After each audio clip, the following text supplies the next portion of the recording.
জাহান্নামের একটা করে ঢুকবে, উপরে এক বালতি করে গরম পানি, ওই গরম পানিতে পুরো গা পুরো দেহ ঝলসে যাবে। এরপরে ফেরেশতারা হাতুড়ি নিয়ে দাঁড়িয়ে থাকবে, পিটানো শুরু করবে। পিটাতে পিটাতে মাসেলগুলোর হাড্ডিগুলো থেতলে যাবে।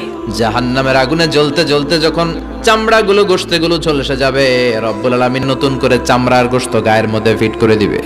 ওই চামড়া গোশত আবার ঝলসাবে, আবার ফিট। আযাবটা মজা যেন ভালো করে টের পায়। একের পর এক শাস্তি শুরু এবার জাহান্নামে।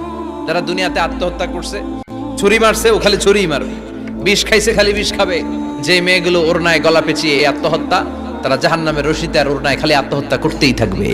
যারা স্মার্টফোনের ভিতরে ইন্ডিয়ান নায়িকাদের কোমর দোলানো ডান্স দেখেছে, অশ্লীল ভিডিও দেখেছে, জাহান্নামের গরম শিখ গিবত করে চগল করি আছে না নাই, তাদেরকে আল্লাহ জাহান্নামের তামা দিয়ে নখ বানায় দিবে, আগুন ঝরবে ওটা থেকে। নিজেরা নিজের গালের গোশত আর বুকের গোশত টেনে কুড়ে কুড়ে খাবে। ওদের ব্যথার চিৎকারে পুরো জাহান্নামটা থারথার করে কাঁপে। যারা যাকাত দেয় নাই, জাহান্নামের টেকো সাপ, যেই সাপ কামড় দেওয়ার সাথে সাথে দেহটা নীলাভ জমিনে ঢুকে যাবে। আবার সাপ ওখান থেকে ছোবল দিয়ে বের করে পা থেকে পেঁচাতে পেঁচাতে কোমরে একটা টাইট। পারবেন সহ্য করতে? আল্লাহ জাহান্নাম থেকে তুমি আমাদের বাঁচাও।